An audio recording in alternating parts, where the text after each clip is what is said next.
everyone, and welcome to my view of a game that no one apparently plays anymore. That game is Ring of Elysium. Why is it the game that no one plays? We'll get to that in a few minutes. But first, let's go over the game. Ring of Elysium is a free-to-play battle royale that was launched in 2018. Battle royales are about a dime a dozen anymore. They're all fairly similar, and there's just tons of them out there. However, more and more we're starting to see them pop up that have either little twists or abilities or things like that that are added to the game that make the gameplay either more fun or a lot more challenging. This game specifically, you don't dive out of a helicopter, you don't, find your landing spot when you jump out of the plane. You just spawn into a specific zone that you pick at the beginning of the game. With spawning in, you also have 3 abilities that you get to take with you. The first one is you get to pick a piece of traversal equipment, and this can include a BMX bike, a glider, a motorcycle, a grappling hook, and a few others. What that means is that once you spawn in, you can spawn that piece of equipment and you can use it to move about the map. So the motorcycle is fun, but a little hard to control. BMX bike was great. Glider was also fun, and the grappling hook was a little clunky at times, but was also a fun one as well. The other thing you get to pick is a tactical ability, and this includes things like the invisibility cloak, a med gun to quickly revive or heal your teammates, and something similar to a heartbeat sensor that showed you where people were on the map. The last thing you get to pick is a starting gun, and it also comes with a few bandages. The starting guns were the entry-level pistol, a deagle, and the other one was a shotgun. So, it's a little bit of a different twist. You get to spawn in with a gun, a piece of equipment or a vehicle that you can use to move about the map, and a special ability. So, what else is in the game? What's the game like? What are the things that I've noticed in this game specifically? First off was the guns. There's not a large majority of guns, but there's a pretty good amount of guns in this game at this point. Those include guns like the M4A1, the AK-47, the Vector, which the Vector is a great gun, the MP5, there's the Mosin Nagant for the snipers. There's also a VKS sniper, which is a beast of a sniper. However, it has a massive bullet drop that it was hard, as you can see from the gameplay behind me. It was a little hard to figure out my shots. You also have your AK-47. I didn't think I said that one already. If I didn't, the AK-47's in there. It's almost in every game at this point. And then you also have shotguns like the Remington 870, and of course, the legendary for pistols, the Deagle. The gunplay itself is not bad. It's not quite as challenging or complicated as games like CSGO or PUBG, but it's still fun. It's not point and click. You still have to lead your shots. You still have to figure out your drop rate, or not your drop rate, but your bullet drop for some of the snipers. There's still a little bit of challenge to it. One thing that's also very challenging is some of the recoil on some of these guns is ridiculous. The AK-47 for one was extremely powerful, as well as I can't remember what the gun is. It's kind of like a P90, and you'll see me use it in the screen behind me. It's got some crazy hipfire recoil that was very hard to control and kill people with. Gameplay. This is the thing I really can't say a whole lot about. Unfortunately, I tried queuing in several times into games, and I just couldn't get queued in the US servers.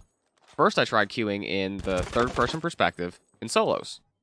The game started asking me, hey, do you want to try doing the third-person trio fill? Or maybe do you want to try a trio no fill? So after ignoring that a few times, I finally took it and did it. Again, sat in queue times for 8 to 10 minutes. It started prompting me then, well, hey, since we can't find a game for this, why don't you try and use the EU servers? So I was like, all right, fine. It probably isn't going to run real great, but we'll try it. So after about 7 minutes or so, I finally got queued into a game. Game lasted all of probably 3 minutes because it's a new battle royale. You're playing against other players. I got headshotted on top of a mountain from I have no idea where, and I was dead.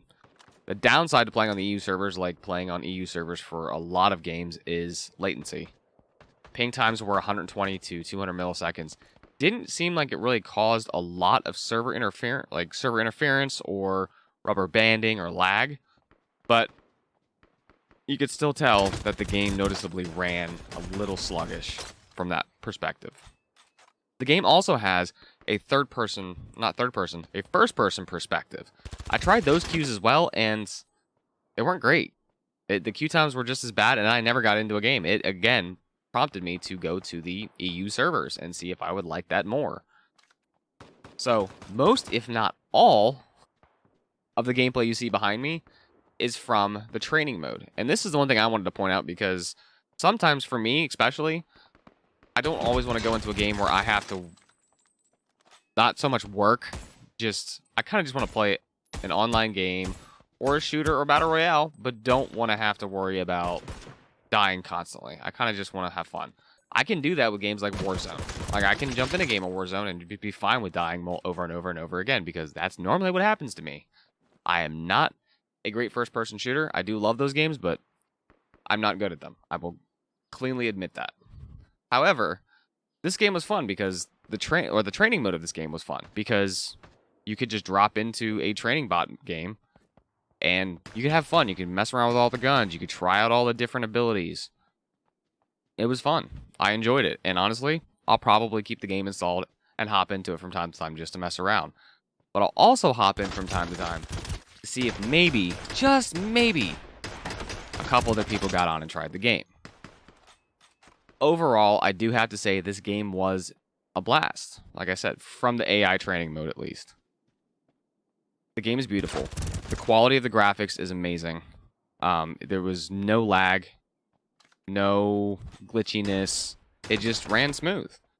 In comparison to games like PUBG, which had so much potential, but as a lot of people pointed out, and I know it's gotten better, and I need to go back and try that one as well, but I know in the past that game was very buggy.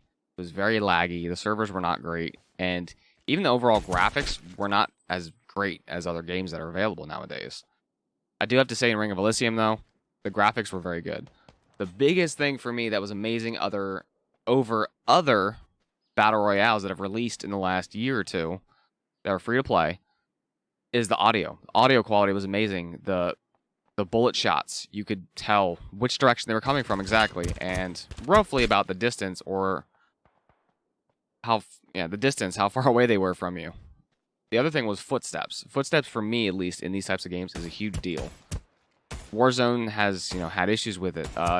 Cuisine Royale is another one that I've played that I've made comments that the audio in that game is just not great. You cannot hear footsteps half-time sound like they're on top of you, and they're 7 houses away from you. This game, you could easily tell how close somebody was, and you could tell which direction they were coming from, which was fantastic. Now again, these were against bots, so it's not like the footsteps really played a major key role here, especially with the bots being able to walk through doors. They don't use doors. Doors don't exist for them. They just walk through them. But as I said, overall, the audio and the visuals were great on the game. So, if you want to play what I'm going to call a battle royale simulator, this is a great game, because you may not be able to queue into an actual game, but if you just want to mess around and try to fly and do other fun stuff, you can do that in the training mode, and it's a lot of fun. So that's going to be it for this video. If you'd like to do me a favor, give it a like, and let me know why you liked it. As well as if you're ready to see more content like this, or more reviews from my perspective, not a paid perspective, just what I thought of the game, go ahead and subscribe. There's more to come, I promise. If you agreed or disagreed with the video, also comment below. Let me know what your thoughts on this video was, and what your thoughts on the game was.